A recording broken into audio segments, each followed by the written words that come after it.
Oh, man, I hate Mondays. Nah, man, it's Tuesday. Wait. What day is it?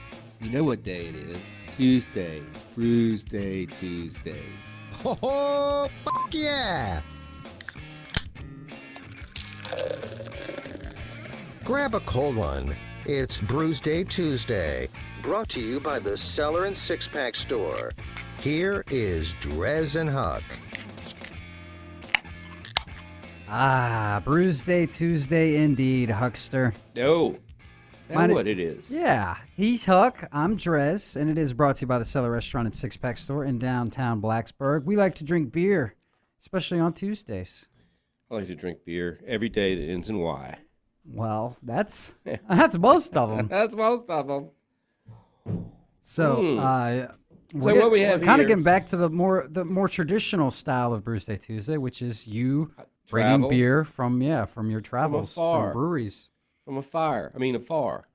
Yes, this is kind of kickback too already. I mean, we're already into November, a week or so, but I have the Ides of Mars, and this is a Marzen. So, I just can't give them up. I put a meme up. It was like we'd make the Marzens all year, but you'd like them too much. And that's so true. That's just the one. So It is. referring to Oktoberfest, where it's full. Yeah. We're full of Marzens, Full but of you know, Marzens. sometimes you don't get your full. It's 6.2%. Over here, I have an American lager, the Dumpster Eagle, which this eagle looks pretty awesome. He's got like a banana peel on his head, like he's just been chilling in the dumpster going through stuff.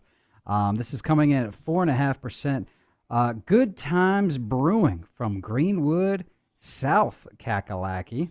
I'm assuming, since I believe that's what you had as well, Good Times, right? Yep, Is it all good? Is it all good times to be had on the Really show today? Good times. So I was heading to Thompson, Georgia. I don't know if we talked about this for the Blind Willie McTell Blues Festival. Blind Willie McTell. I believe you mentioned it once or twice. I don't think we've delved into how it went. We were headed that way, and we were on the road. And my brother-in-law, who's also a beer aficionado like us, said, "Whatever you do, even if you got to go out of your way, you should stop by the Good Times Brewery." So we did, and we had a good time. So, I mean, I'm not super familiar with Greenwood. Is that It's just a little town, podunk town? Right, and I've gotten in my travels, I no longer do the interstates if I can avoid them. And there were two different ways to go to Thompson, Georgia, and this was a little more off the beaten path. But on the flatlands, 2-lane highways did not confront me. In the mountains, you got to be a little careful. Yeah, so you're in the In the BRV, of yeah, course. pulling a So, Jeep. So when it comes to that, hills can be a bit rough. Yeah, and you get bridges, low bridges. You just have to watch out for train tracks, and you got to be aware because the RV is 12.6-ish, and train tracks a lot of times are 9.3. The tunnels. So you have to be careful about that. But we were good, no problems. Anyway, so we took that route, and we actually had another little brewery right as we crossed into Georgia from South Carolina that was really, really bad. I don't even remember the name, but it's funny. But in the middle of nowhere, and it's like, I get it. It looked like, a little diner, maybe out if you just go out the outskirts of Parisburg or somewhere and there's a little diner. It's like that, only it's a brewery. And so that was interesting. And then we camped right on the lake in what used to be, I think, a Corps Engineers campground that was now private. Perfect. I mean, right on the lake. Seriously, if I wanted to fish, I could do it from the picnic table.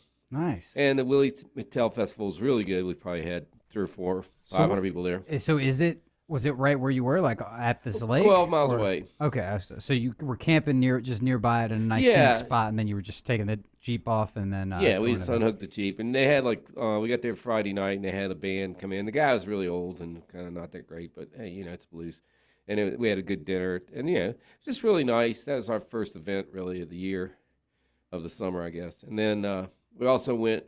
On Saturday, it was all day, and it was like this one band, Sun Volt. I mean, it's not something you guys would play, but he's been around for a long time, and he's an excellent guitar player. I mean, it's the kind of music you would play, but no one's ever heard of him. He's so shy that he comes out on stage.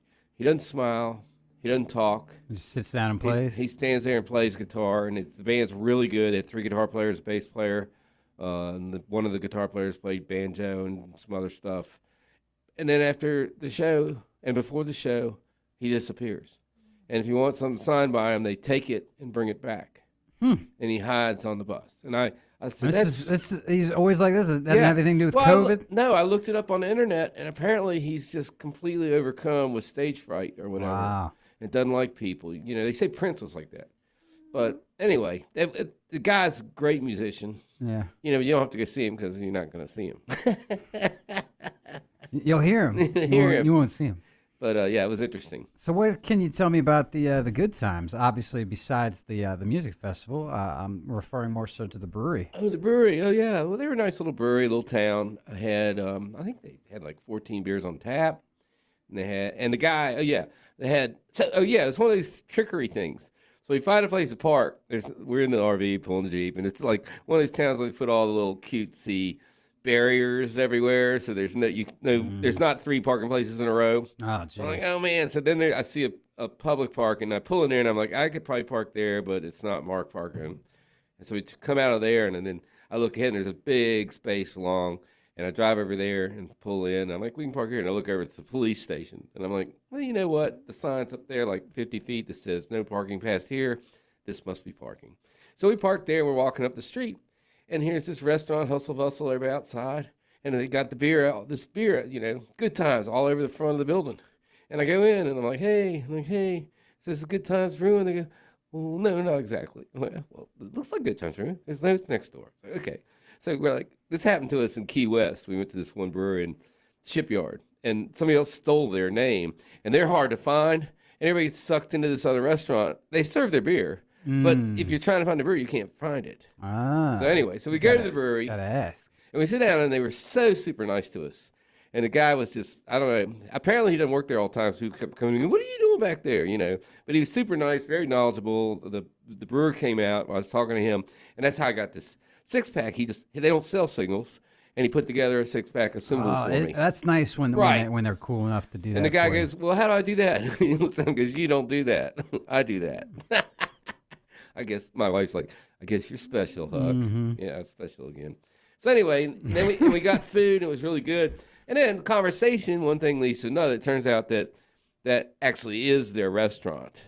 Okay. That they opened the brewery, and they started serving food. And the food was so good, it was overwhelming the brewery.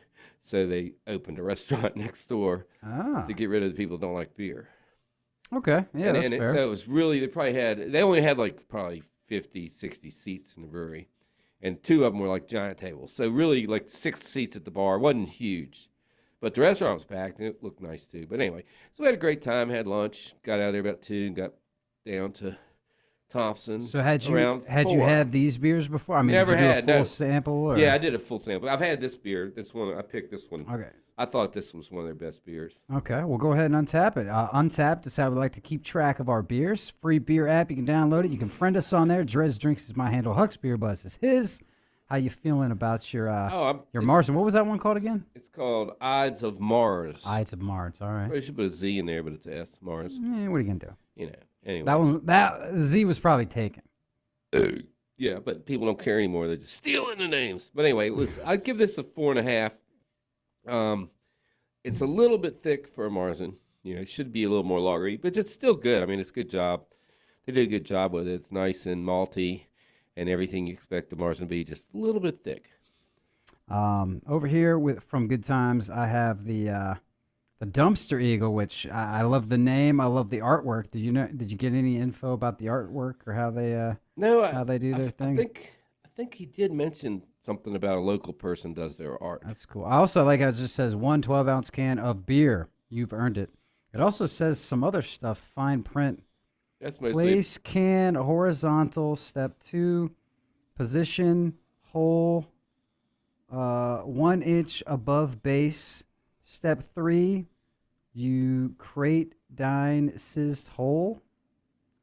Did I just say something bad? Is that one of those? I think you're making a crack sofa pipe. King. Is it like one of those jokes that I just say something I wasn't supposed to on air? Yes, you did. The sofa king. Yeah, you don't want to say that fast. Sizzed hole. Use key knife to assist. Step 4, place mouth over hole. I guess this is talking about trying to shotgun it. There you go. Tilt can to a vertical position. Step 6, pop tab with free hand. Step 3, drink responsibly. I wish I had a real Shotgun a beer. Shotgun that beer Shotgun right it here. responsibly. So I guess they encourage you to shotgun responsibly over there at Good Times Brewing. That being said, I mean, it's an American lager. I mean, this thing is about as Yeah, it looks about like as a lager. Yeah, I mean, it's right as advertised. I like that. I mean, not only is it they make it extra American by having the eagle, the red, white, and blue on the can. It's got a good look. The slap-on label. I mean, not my favorite style, but this is definitely true to style. I think I'm right there with you. Maybe a 4.25. This is Cool. for what it is. This is good beer. Well, let's try some more of theirs. Maybe some better styles we like more. I'm down to do just that. Some Good Times. If you find some Sun Volt, play it. Otherwise, it's your choice. Sunvolt. All right. Well, how about you send me some Sunvolt and I'll play it. I've got some up right here. Okay. Give me the wink. All right. We'll give that a try and we'll come back with more Brewsday Tuesday right here on 105.3 The Bear.